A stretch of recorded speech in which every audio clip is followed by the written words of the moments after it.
बिस्मिल्लाहिर्रहमानिर्रहीम। अस्सलाम वालेकुम। पाकिस्तान विद लाइव में हम आपको वेलकम कहते हैं। वीडियो में बढ़ने से पहले वीडियो को लाइक और चैनल पाकिस्तान विद लाइव को सब्सक्राइब कर दीजिए, बहुत शुक्रिया।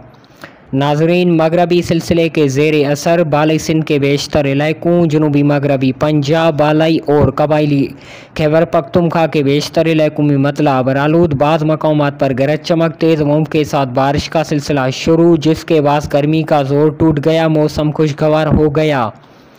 गहरे बादल और बारिश का सिलसिला बालाई सिंध से जनूबी पंजाब में दाखिल हो रहा है। रात जनूबी पंजाब, शुमाली बलूचिस्तान, बालाई खैबर पख्तूनख्वा, बालाई सिंध और मलिका इलाकों में गरज चमक, तेज़ हवाओं के साथ बारिश, बाज़ मकामात पर मूसलाधार बारिश और शदीद यालाबारी का इम्कान। मुल्क के दीगर इलाकों में मौसम खुश्क रहने का इम्कान।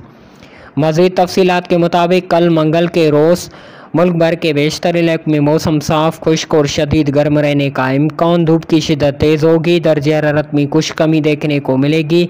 कल से मज़ीद बलूचिस्तान, पंजाब, सिंध, खैबर पख्तूनख्वा और कश्मीर, गिलगित बल्तिस्तान में तेज़ हवाओं, आंधी, गरज चमक के साथ बारिश का इम्कान है। कहीं कहीं पर मूसलाधार बारिश और यालाबारी भी हो सकती है। मज़ीद अपडेट देते रहेंगे, बहुत शुक्रिया।